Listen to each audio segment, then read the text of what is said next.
Assalamualaikum warahmatullah. Hadis yang ke-40 dari Kitabul Jami' dalam kitab Bulughul Maram. Kita baca apa? Hadis yang ke-40 dari Kitabul Jami' supaya kita ngerti ternyata apa? Ada dosa-dosa yang mendatangkan kebaikan. Sebaliknya Bu, hati-hati betul untuk panjenengan yang sudah ngaji. Ada ibadah yang mendatangkan keburukan. Iya apa enggak? Setelah ibadah sombong, setelah ibadah ujub, setelah ibadah riya, setelah ibadah meremehkan orang lain. Berarti ibadahnya justru mendatangkan apa? Keburukan. Ada apa enggak? Nah itulah yang kita wedi. Nah maka terkadang justru ada ahli maksiat yang setelah dia tobat justru dicintai sama Allah. Tapi ada ahli ibadah yang setelah dia sombong malah dimurkai oleh Allah. Na'udzubillah min dzalik. Wa an Anas bin Malik radhiyallahu anhu qala, dari sahabat Anas bin Malik, semoga Allah Ta'ala meridainya, dia mengatakan qala Rasulullah sallallahu alaihi wasallam, Rasulullah sallallahu alaihi wasallam bersabda, kullu bani Adam khatta'un, setiap bani Adam atau setiap dari manusia keturunan Adam khatta'un, pasti melakukan kesalahan. Wa khairul khatta'ina at-tawwabun, dan sebaik-baiknya orang yang melakukan kesalahan yaitu mereka yang mau bertobat. Ini loh Islam.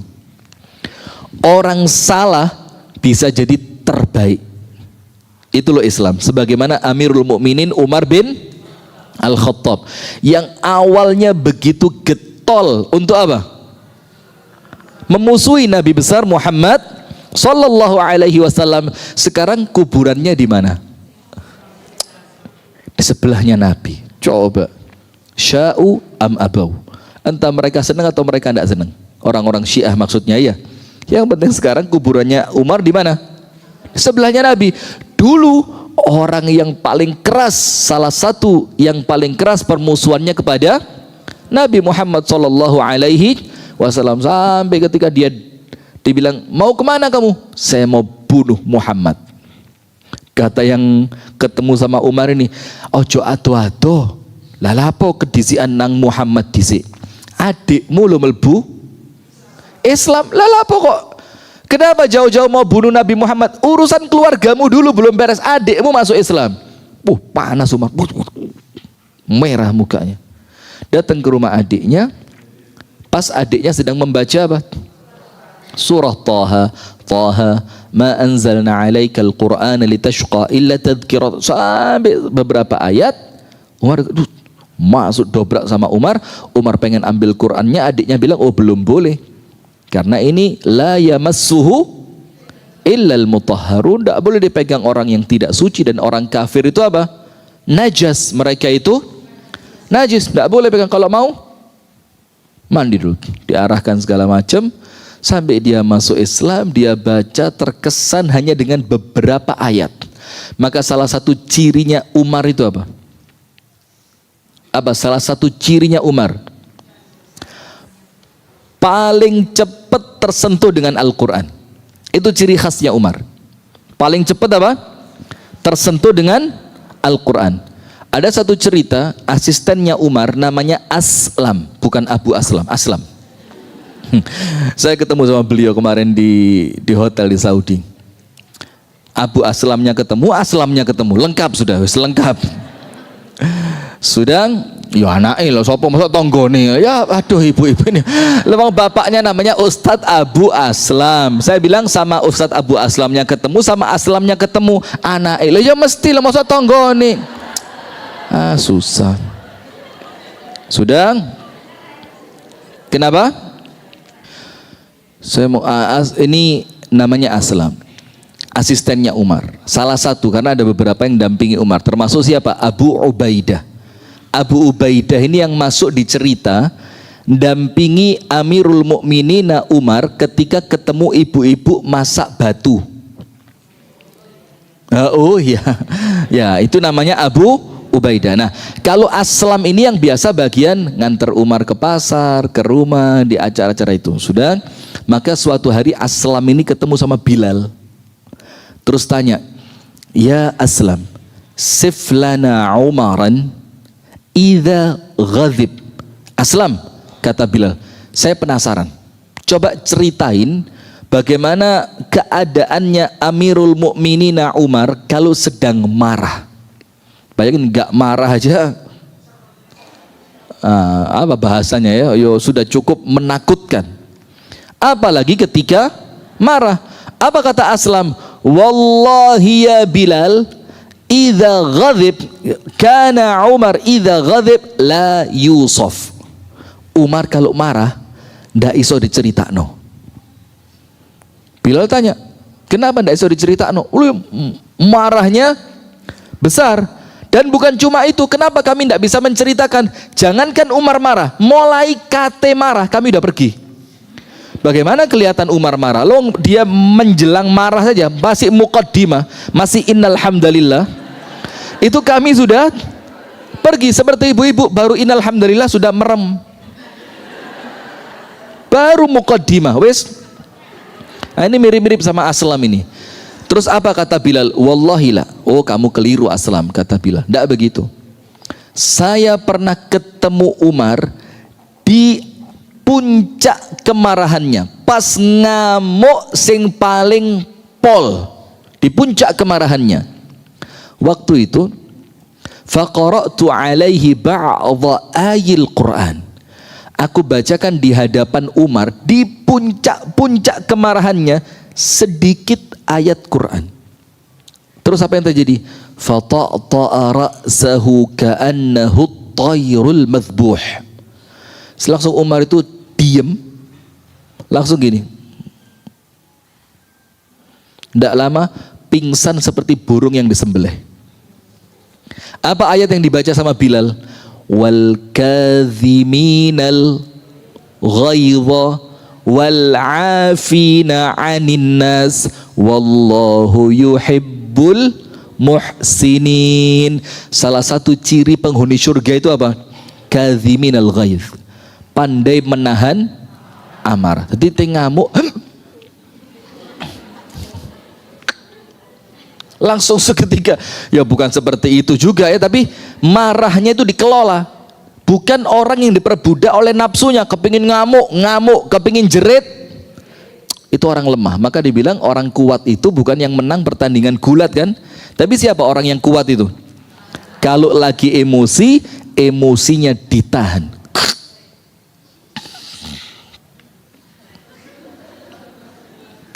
Maka dibilang kalau lagi marah, kamu berdiri, duduk saja, supaya posisinya lebih tenang.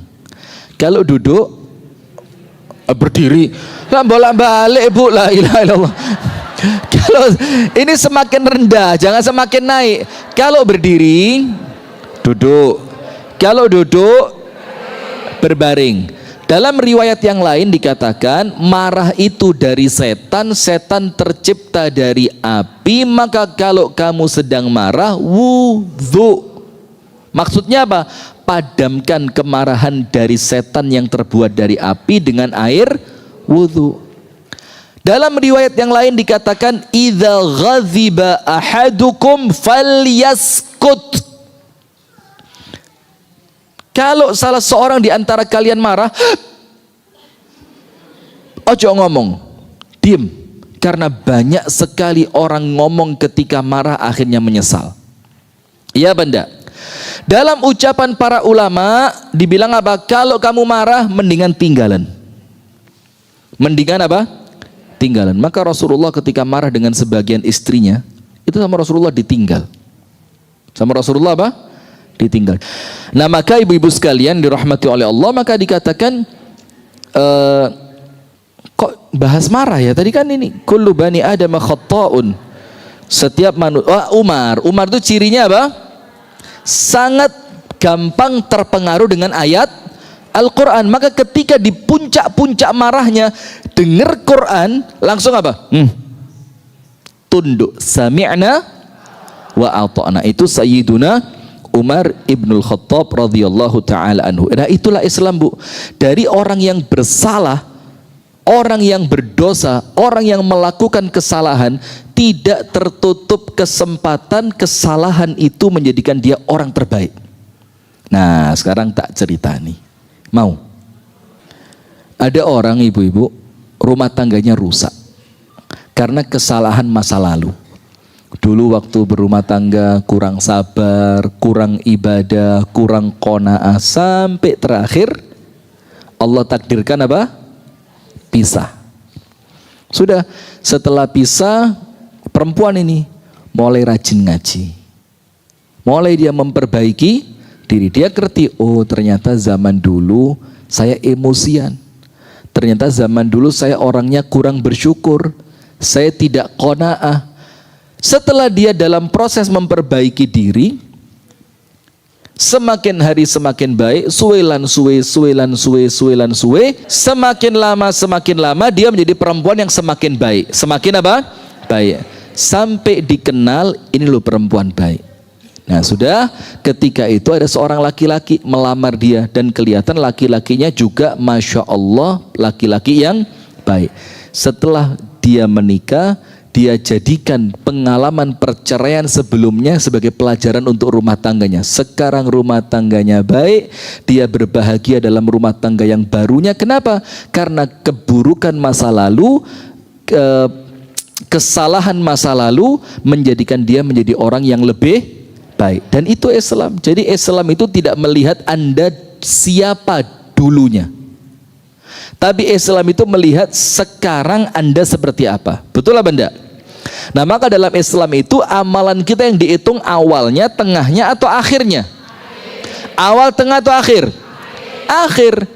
Maka innamal a'malu bil khawatim. Amal itu yang Allah lihat terakhirnya. Kalau awalnya jelek, ternyata akhir-akhirnya tobat, sholat, ngaji, istighfar, kumpul sama orang baik, sampai meninggal ya baik sama Allah, dicatatnya apa? Baik. Maka kita perlu hati-hati juga. Yang nampaknya sekarang baik, kudu ikhtiar, kerja keras bagaimana kebaikannya istiqomah. Supaya apa? Kebaikan ini nanti yang mengantarkan kita sampai kematian yang husnul khatimah. Allahumma, yang keras, Allahumma. Sekarang kita baca, kullu bani Adam khatta'un wa khairul khatta'ina at-tawwabun. Setiap manusia pasti melakukan kesalahan, dan orang yang terbaik setelah dia melakukan kesalahan adalah mereka yang mau bertobat. Berarti sifatnya manusia apa? Bersalah. Nah tapi ingat, sifat itu bukan sifat akhirannya manusia, itu sifat awalannya manusia. Akhirannya apa? Supaya kesalahan tadi, dosa tadi, keburukan tadi bisa mendatangkan kebaikan. Sifat awalan penuh dosa harus ditutup dengan sifat akhiran senang bertobat. Maka ayatnya, innallaha yuhibbut tawwabin.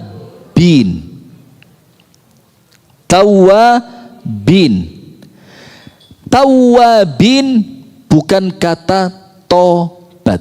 Tawwab itu namanya mubalaghah dalam bahasa Arab. Mubalaghah itu artinya apa? Memunculkan makna banyak, sering, dan lebih. Berarti Allah itu senang kepada orang apa? Tawwabin, yang tobatnya sering, banyak, tidak pernah putus. Nabi Muhammad tidak punya dosa. Betul apa salah? Tidak punya dosa. Tobatnya sehari berapa kali? Dalam satu riwayat 70 kali, dalam satu riwayat lebih dari 100 Kenapa? Karena Nabi Muhammad nyontoin sama kita. Karena orang istighfar itu levelnya 3. Ini pernah saya sampaikan. Nomor 1, istighfar karena dosa. Nomor 2, istighfar karena tidak sempurnanya ibadah. Nomor 3, istighfar bukan karena dosa, bukan karena tidak sempurnanya ibadah, tapi istighfarnya berbentuk peribadatan. Saya istighfar karena istighfar itu perintah Allah. Nomor 1, istighfar karena dosa kita. Iya Banda. Nomor 2, istighfar karena kurang sempurnanya ibadah. Contoh, setelah sholat, zikir yang pertama apa? Padahal Anda barusan ngapain? Sholat. Kenapa habis sholat, habis ibadah kok istighfar? Karena kita kroso, sholatku tidak Nomor 3, istighfarnya Nabi Muhammad. Dosa tidak punya, ibadah pun sudah sempurna, kok tetap istighfar? Istighfarnya dalam rangka menjalankan perintah Allah, dalam rangka ibadah. Nah, yang ketiga ini panjenengan insyaallah. Dosa gak duwe, ibadah sempurna. Amin ya, ngoco dulu Bu. Ya gitu ya. Sudah, maka sifat awalannya apa? Berdosa. Tidak boleh berhenti. Kenapa? Ditutup dengan sifat akhiran. Sifat akhirannya apa? Supaya dosa tadi tidak mendatangkan keburukan, harus ditutup dengan sifat akhiran apa? Gemar bertobat.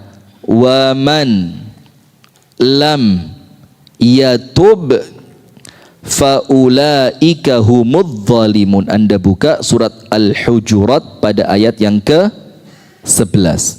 Yang paling akhir. Jadi Al-Hujurat 11 itu panjang. Ya ayyuhalladzina amanu la yaskhar qaumun min qaumin asa ay yakunu khairan minhum wala nisa'un min nisa'in asa ay yakunna khairan minhun wala talmizu anfusakum wala tanabazu bil alqab bi'sal ismul fusuq ba'dal iman wa man lam yatub fa ulaika humudz zalimun. Yang tidak mau tobat,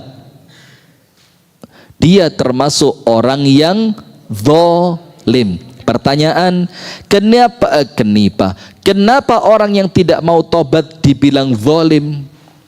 Karena dia tahu dosa yang dia lakukan bakal mencelakai dunia dan akhiratnya.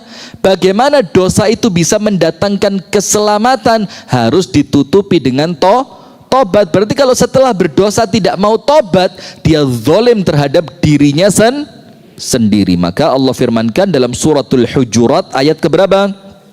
11. Wa man lam yatub fa ulaika humudz zalimun. Maka ingat, sifat awalannya dosa harus diimbangi dengan sifat akhiran apa? Senang tobat. Innallaha yuhibbut tawwabin wa yuhibbul mutatahhirin. Jadi tobatnya bukan sekali. Ada sebagian cerita ditanya, Mas tobat yuk. Loh tobat? Sudah kok 5 tahun yang lalu. Jadi dianggapnya sama dia tobat itu kayak pilpres. Rutinitas 5 tahunan. Lah, tobat itu apa? Wazifatul yaum. Tobat itu adalah kegiatan setiap hari, setiap waktu, di setiap tempat, di semua keadaan. Maka ucapan kita apa? Astaghfirullah wa atubu ilaih. Sebanyak-banyaknya. Kullu bani Adam khata'un wa khairul khata'ina at-tawwabun. Dan sebaik-baiknya orang yang salah adalah mereka yang mau tobat. Sekarang kita tulis nomor 1 faidah dari hadis ini. Kullu bani Adam khata'un wa khairul khata'ina at-tawwabun. Setiap manusia pasti berdosa, bersalah, dan sebaik-baiknya mereka yang bersalah, bayangin sudah salah masih bisa baik. Syaratnya apa? Mereka yang mau tobat. Bukan cuma dosanya diampuni, sama Allah dicintai. Bayangin, sama Allah apa? Dicintai. Nomor 1, Al-haditsu dalilun ala annahu la yakhluwa minal khati'ati insanun. Ini dalil menunjukkan tidak seorang pun dari manusia yang terbebas dari dosa. Nomor satu, hadis ini merupakan dalil, ya pakai bahasa Anda aja, jangan saya dikte, bahwasannya tidak ada seorang manusia pun yang terlepas dari, ya benda. Coba di sini aja, ini angkat tangan sing gak duwe dosa blas. Saya nyontoh itu loh, saya bukan angkat tangan loh. Ayo, angkat tangan sing gak duwe dosa blas. Angkat tangan. Kalau enggak saya suruh angkat kaki loh ini. Sudah ya, enggak ada. Itu artinya kita sadar. Nah sekarang kalau sadar tidak ada seorang pun dari kita yang tidak berdosa, berarti kalau ngelihat orang lain berdosa, ojo nggumun. Nggumun itu bahasa mana? Jangan heran, maka Gus Mus itu bilang apa? Dadi menungso ojo nggumunan, ndelok wong sugih nggumun, ndelok wong sukses nggumun, ndelok wong maksiat nggumun, ndelok wong ganteng ayu aduh, itulah dunia kata Gus Mus. Gak usah kagetan, gak usah gampang panik. Ya namanya dunia, ada kaya, ada miskin, ada sukses, ada gagal. Itu biasa di dunia. Maka kalau ngelihat orang lain berdosa, ya ojo, najis, neraka, nggak pakai begitu. Kenapa? Hari ini dia, sebentar lagi Anda, boleh jadi saya. Jadi nggak usah kaget. Maka kalau ngelihat orang yang berdosa itu apa? Yang muncul perasaan iba. Iba itu apa? Ya Allah, beri taufik supaya dia lebih baik. Mudahkan dia untuk berubah. Berikan pintu tobatmu untuk dia. Mudahkanlah langkahnya untuk menjadi orang yang taat. Kita ceritani begini, Bu, ada orang ibadah itu kroso nikmat, gak ono perjuangan blas. Krungu azan itu loh, itu atine seneng. Ada yang seperti itu, sehingga ketika dia dengar azan kemudian ke tempat wudhu itu hatinya bahagia, sholat seneng. Maka untuk orang yang seperti ini, Bu, itu sholat untuk dia tidak ada tantangan, karena memang sholat untuk dia itu apa? Membahagiakan. Dan orang melakukan sesuatu yang dia suka itu spesial atau biasa? Misalkan orang suka sepedaan, disuruh sepedaan, loh, jangankan disuruh, ndak disuruh saja. Lah sama seperti orang yang sholat dalam keadaan seneng tadi. Tapi panjenengan juga perlu tahu, Bu, ada orang yang tertatih-tatih. Apa tertatih-tatih itu? Jatuh, bangun. Dalam keadaan dia kepingin baik, ketika dengar azan gak kepingin sholat, tapi dia paksa dirinya. Nah, maka untuk panjenengan yang sholat itu sudah kesenangan, jangan menganggap remeh orang yang sholatnya itu, aduh, kok azan mana yo. Terus ketika dia ke masjid males, denger komat ngadeke iku sik mepet tembok, sik ngencengno geger, seret. Jadi berdirinya itu enggak berdiri tuh mepet tembok, seret, kayak film kartun itu loh. Disurung tembok. Lalu Anda bacakan ayat di depan dia. Ciri orang munafik itu, wa idza qamu ila sholati qamu kusala. Ciri orang munafik itu kalau sholat males, kayak kamu, neraka. Jangan begitu. Kenapa? Ketika Anda sholat itu otomatis, sholat itu terasa nikmat, bisa sholat tepat waktu itu bisa menikmati. Jangan meremehkan mereka yang seperti itu. Kalau sholat karena memang seneng sholat, ya ndak spesial, biasa karena memang seneng. Tapi Anda tetap sholat dalam keadaan Anda berat, itu luar biasa. Kenapa?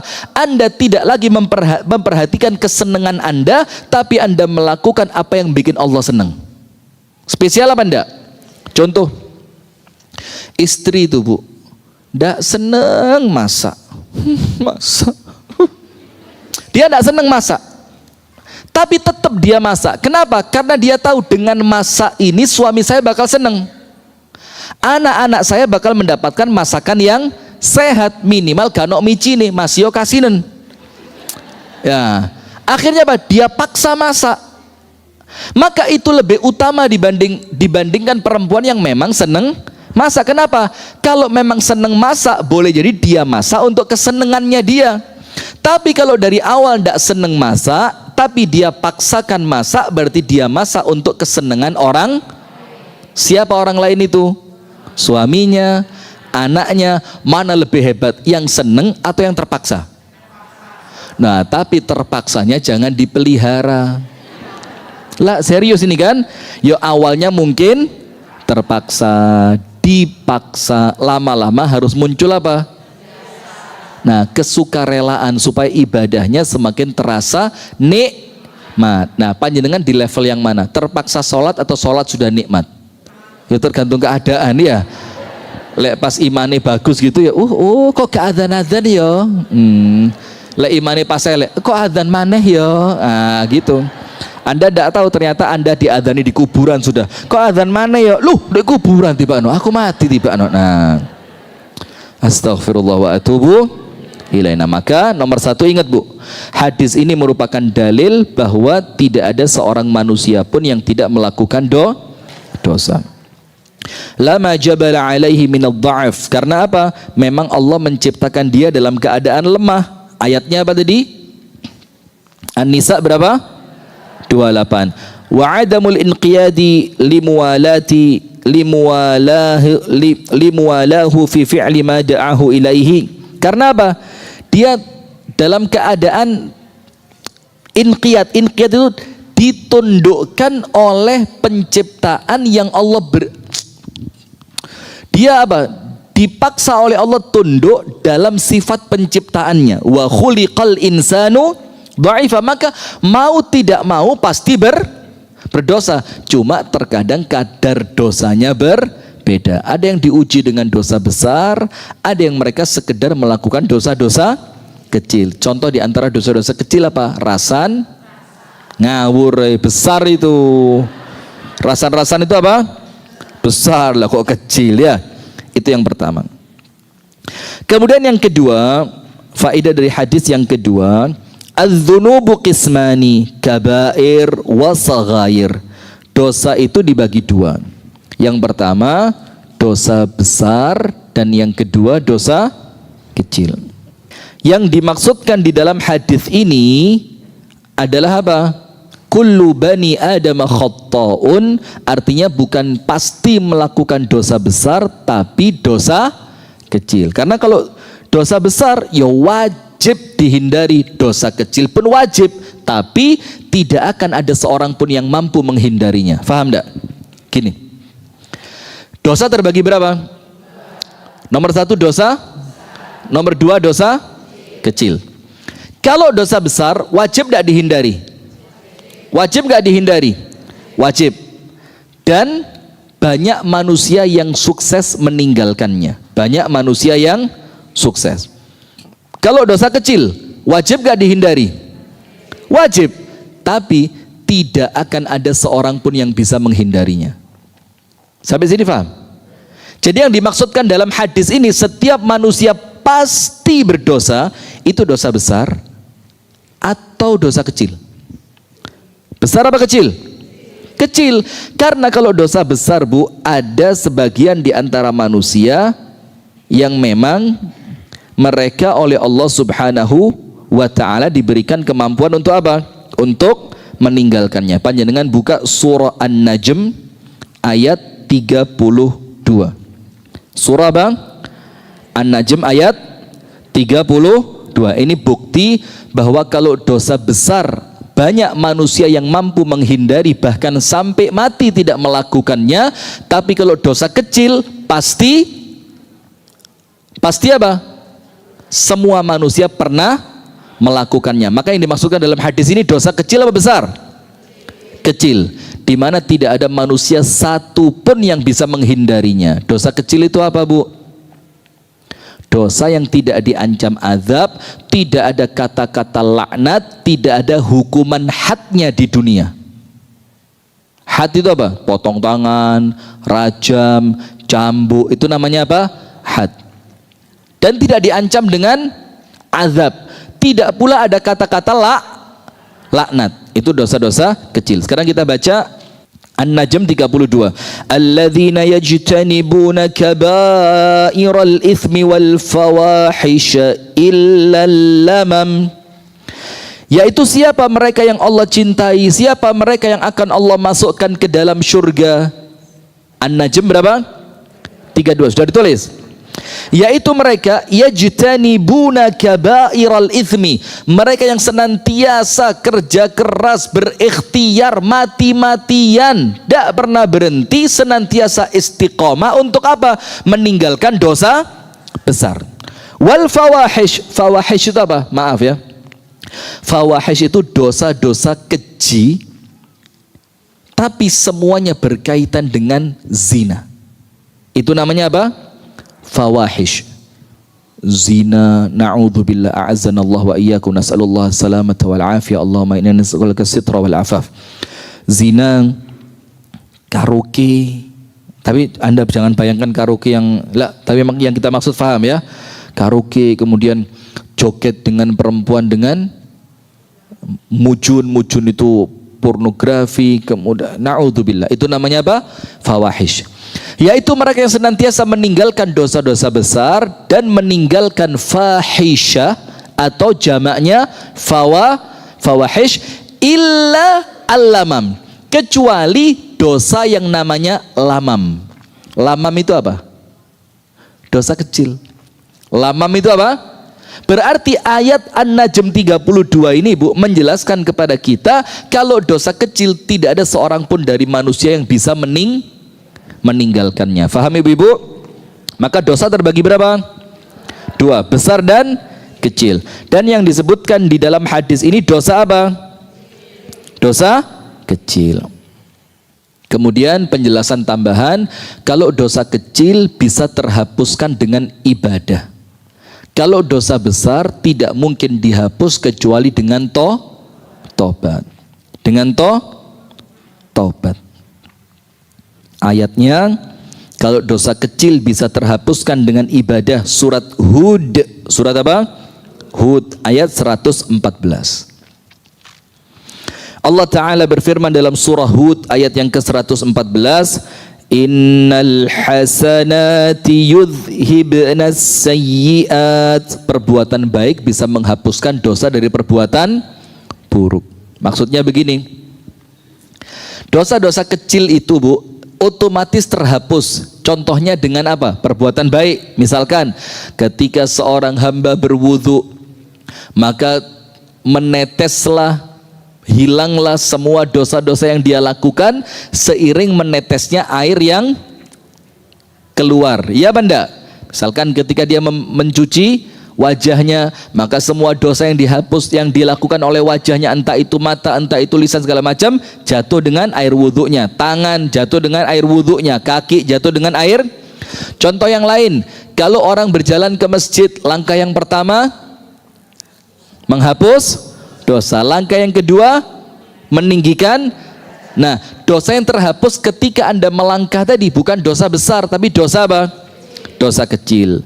Maka perbuatan baik bisa menghapuskan dampak buruk dari perbuatan buruk. Dalilnya apa? Surat Hud ayat 114. Kalau hadisnya panjenengan sering dengar, begini hadisnya, ittaqillaha haitsuma kunta, bertakwalah kepada Allah dimanapun kamu berada. Betul tak? Wa atbi'is sayyi'atal hasanata tamhuha, dan iringi perbuatan jelek dengan perbuatan baik. Sebagai apa? Penghapusnya. Jadi misalkan mari ana wong wedok mlaku, terus nek jurone ati memang desa iku ketara yo, gitu loh misalkan. Misalkan jurone ati gara-gara pakaiannya mungkin dianggap apa? Gak matching. Misalkan, mohon maaf ya, misalkan contoh, kan biasa kan ada perempuan lewat, kita mata ini kan kadang-kadang gak iso direm ya. Wong mata ini kadang-kadang ndak kepengin ngelihat tapi wong liwat ngarepe meripat, otomatis apa? Dan terkadang yang kita lihat itu kan ndak semuanya baik, ada sesuatu yang apa? Nampaknya kurang pantas, kurang pas, kurang segala macam lah. Akhirnya ketika mulai muncul jurune hati, jene desa iku ngetarani kok. Nah, gitu ya. Mulai muncul perasaan apa? Ujub. Dengan menganggap orang lain lebih rendah. Nah, setelah seperti itu Bu, terbersit dalam hati Bu, langsung cepet-cepet apa? Istighfar. Astagfirullah, tidak boleh dosa. Saya tidak boleh merasa lebih baik dibanding orang lain. Nah, maka perasaan yang muncul tadi itu terhapuskan dengan istighfar Anda. Atau begini, gua sampah tekok mobil. Ini perbuatan yang na'udzubillah. Mohon maaf ya, saya yang paling jedek ya? Gedek, paling gedek kalau ngelihat orang mobilnya bagus tapi gua sampah nang jobone jendela. Wah, itu soge tapi bodoh. Soge tapi bodoh. Lo beli mobil mewah bisa, masa beli tempat sampah kecil di mobil tidak bisa? Atau minimal DKN motormu dilu, engko lek mudun guaan bisa apa ndak? Lo itu kalau ngelihat, maka pinter dulu baru kaya. Pinter dulu baru kaya. Nah, ini Bu, ketika Anda merasa, loh, kadung ke gua, itu kan nggak boleh saya buang sampah sembarangan. Maka kafarohnya apa? Boleh jadi nanti ada orang Anda kasih duit, ya entah 5.000, 10, atau apa? Boleh jadi kafarohnya juga apa? Nanti kalau ada sampah di pinggir jalan, Anda ambil. Ada gangguan di pinggir jalan, Anda mudah-mudahan itu menjadi apa? Penebusnya. Itu dosa kecil. Kalau dosa besar tidak terhapus dengan amal soleh, karena dosa besar wajib dengan tobat. Sip. Yang ketiga, as-saghairudz dzunub la sabila ila hasriha wa 'addiha. Dosa kecil itu Bu tidak terhitung. Dosa kecil tidak terhitung. Wa ammal kabair, sementara dosa besar para ulama menghitungnya walaupun jumlahnya berbeda. Ingat, kalau dosa kecil tidak terhitung, maka tidak ada kitab kumpulan dosa kecil, tidak ada, karena saking akei. Tapi kalau dosa besar, ada para ulama mengumpulkan kitab Al-Kabair, 72 dosa besar. Ada yang mengatakan 7, ada yang mengatakan 72, ada yang mengatakan cuma 60, ada yang mengatakan cuma 10. Tapi kalau dosa besar bisa dihitung, tinggal dilihat apa? Ciri-cirinya saja. Tapi kalau dosa kecil itu tidak bisa dihitung. Ada ulama yang mengatakan 7 dosa besar itu ada berapa? 7, yaitu apa? Sab'u mubiqat, 7 dosa yang membinasakan. Namanya sab'u apa? Sab'u mubiqat, 7 dosa besar yang membinasakan. Apa 7 dosa besar yang membinasakan itu? Nomor 1, tulis apa enggak? Nulis. Nomor 1, syirik. Nomor 2, sihir. Maka pelaku sihir itu Bu, itu otomatis murtad. Otomatis apa? Murtad. Hati-hati loh ya. Sihir itu kufur. Sihir itu apa? Kufur. Hati-hati. Sihir itu termasuk apa? Santet. Terus apa lagi? Perempuan kepingin sing lanang kepencut, pelet.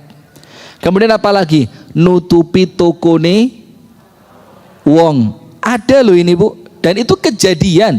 Bukan, oh lo gak percaya kok. Ada warung lagi, toko, bukan warung kali, toko kelontong, toko kelontong itu, peracangan, jualan beras, gula, kopi, roti, segala macam ya. Biasanya rame, tidak pernah sepi. Tiba-tiba blas, tidak ada orang masuk. Kan dia curiga loh. Yo, lek mudun kan bertahap ya. Ini kok tiba-tiba? Dibilang apa? Di depan tokonya dia ada orang tawinggi besar yang mau datang itu digusak. Ternyata apa? Ditutupi jin. Siapa yang ngirim? Nah, itu termasuk apa? Sihir. Hati-hati, maka yang sudah terlanjur tentang tobat. Nah, nomor 1 syirik, nomor 2 sihir, nomor 3 membunuh. Syirik, sihir, membunuh. Nomor 4 riba. Bukan riba, riba. Nomor 5 memakan harta anak yatim. Nomor 6 lari dari medan pertempuran. Nomor 7 menuduh perempuan baik-baik berbuat zina. Nah, ini hadis Nabi, dan hadisnya apa? Sahih, dari hadis Abu Hurairah, diriwayatkan oleh Al-Imam Al-Bukhari. Ada yang mengatakan dosa besar itu cuma 7 ini tadi. Kenapa? Karena Rasulullah mengatakan ihdharu as-sab'al mubiqat, hindari 7 dosa yang membinasakan. Nah, sehingga sebagian ulama mengatakan, oh berarti dosa besar ya cuma berapa tadi? Cuma 7 itu tok. Nah, sementara yang lain mengatakan sab'ata asyara, yang lain mengatakan 17, yang lain lagi mengatakan sab'un, 70, yang lain mengatakan situmi'ah. Situmi'ah berapa? 600. Situmi'ah, kalau situn 60, situmi'ah 600. Tapi intinya kalau dosa besar bisa dihitung, tapi kalau dosa kecil banyak. Nomor 4, nomor 1 tadi apa? Tidak ada seorang pun manusia yang bisa meninggalkan dosa. Nomor 2, yang dimaksud dosa dalam hadis ini dosa apa? Kecil, bukan dosa besar. Nomor 3, kalau dosa kecil tidak terhitung, kalau dosa besar bisa dihitung, walaupun para ulama berbeda pendapat. Ada yang bilang 7, 17, kemudian 70, 600, macam-macam. Yang keempat, Imam Ghazali membagi kemaksiatan itu menjadi 4 sifat. Tapi ini penting apa enggak buat panjenengan? Imam Ghazali membagi maksiat menjadi berapa? 4 secara sifat. Jadi oleh Imam Ghazali, dosa itu itu secara sifat dari dosa tadi itu dibagi menjadi berapa? Kalau secara besar atau kecilnya terbagi berapa? 2. Sekarang secara sifat munculnya dosa itu karena apa gitu loh. Dibagi berapa? 4. Nomor 1, sifatun isti'la'iyah.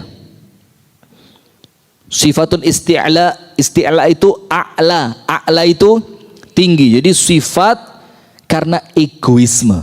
Jadi munculnya dosa karena apa? Ego. Maka dosanya seperti apa? Contohnya sombong, ujub, senang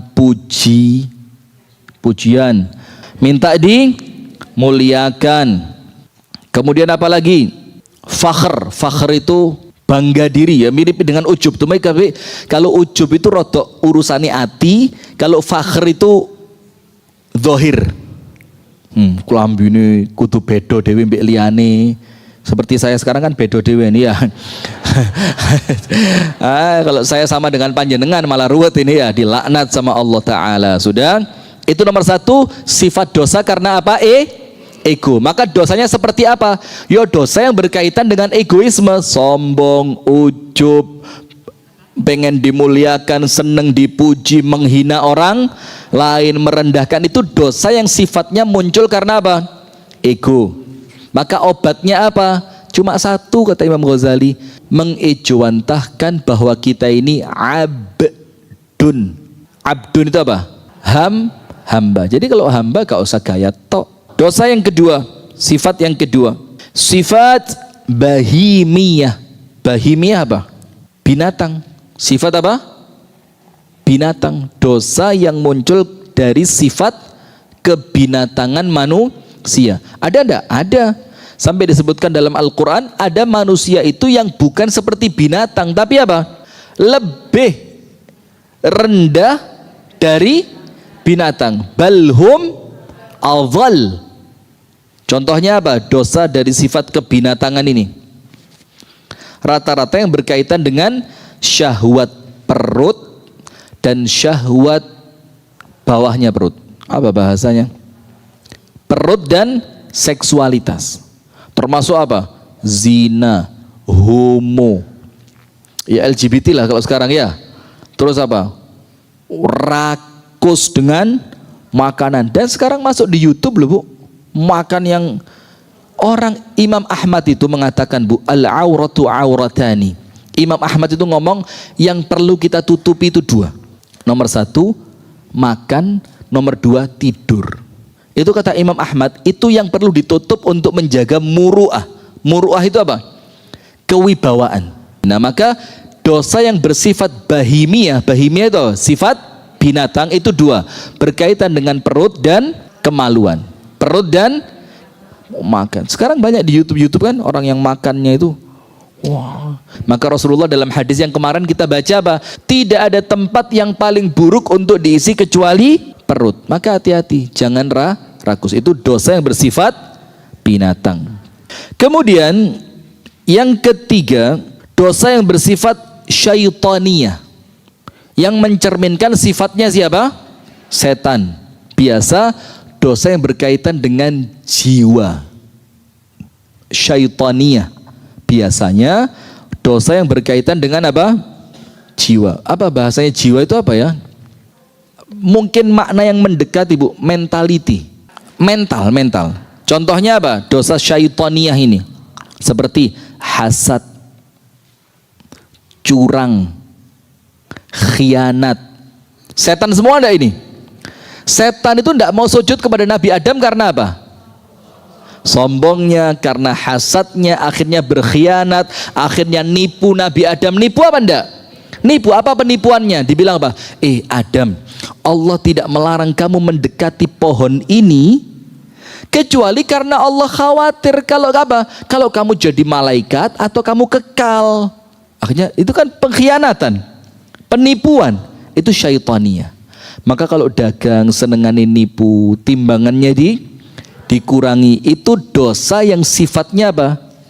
Bukan bahimiyah, tapi apa? Syaitaniyah, seperti hasad, menipu, makar, kemunafikan, senengane sing rusak. Setan itu kesukaannya apa? Merusak. Rumah tangganya orang sedang harmonisnya dirusak. Siapa? Yang keempat, sifat sabu'iyah. Apa sabu' itu apa? Binatang buas. Kalau tadi binatang biasa seperti sapi, kambing, kelinci. Kalau yang ini binatang buas. Apa contohnya? Dosanya sabu'iyah ini? Marah, menyerang, membunuh, memukul, merampas. Iya apa enggak? Marah, menyerang, membunuh, memukul, merampas. Itu sifat dosa yang muncul dari apa? Sabu'. Sabu' itu apa? Binatang buas. Sekarang poin yang kelima. Kita lanjutkan cepat ya. Yang kelima. Nomor satu tadi apa? Tidak ada manusia yang terlepas dari dosa. Nomor dua, dosa terbagi dua, besar dan. Nomor tiga. Nomor empat, pembagian sifat dosa menurut imam. Ada yang apa? Merasa tinggi, egoisme, binatang, setan, dan binatang buas. Sekarang yang kelima, tobat itu apa?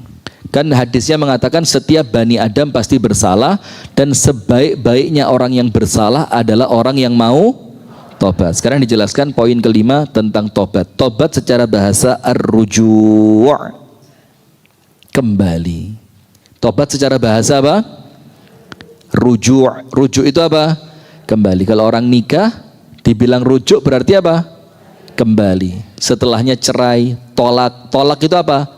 Pisah atau memutus. Maka kalau dibilang rujuk, yang tadi terpisah sekarang kembali, yang terputus kembali diikat. At-taubatu, tobat arti awalnya apa? Kembali. Kenapa tobat dibilang kembali? Coba yang bisa jawab. Sekarang begini, setiap bayi yang lahir dilahirkan dalam keadaan suci. Iya apa enggak? Awalnya apa? Bersih. Ketika Allah tanya di dalam rahim ibu kita, alastu birabbikum, bukankah kalian mengaku aku adalah Tuhan kalian? Apa jawaban kita? Qalu bala syahidna, kami mengaku dan kami bersaksi ya Allah. Awalnya semuanya baik, betul apa enggak? Seiring berjalannya waktu mulai maksiat, mulai ingkar kepada Allah, mulai melakukan dosa. Nah, maka ketika kita tobat berarti kita sedang kembali menuju fitrah, kembali menuju pengakuan kita bahwa Allah adalah Tuhan kita. Itulah kenapa tobat dibilang kembali. Berarti orang yang berdosa, dia orang yang sedang apa? Kesasar. Maka kalau kesasar, cepat-cepat balik. Maka setiap selesai melakukan dosa, artinya kita sedang apa? Kesasar. Maka harus apa? Harus segera kembali. Supaya apa? Kembalinya masih mudah dan kita masih tahu alamat awal. Lek wis kadung terlalu jauh, kadung kesuwen, kuatirnya apa? Wis lali, bali omas, balik nandi. Sudah lupa jalan, kembali dan kembalinya pun susah. Maka oleh Allah Ta'ala, oleh Rasulullah Sallallahu Alaihi Wasallam kita diminta apa? Diminta setiap berdosa disuruh langsung tobat.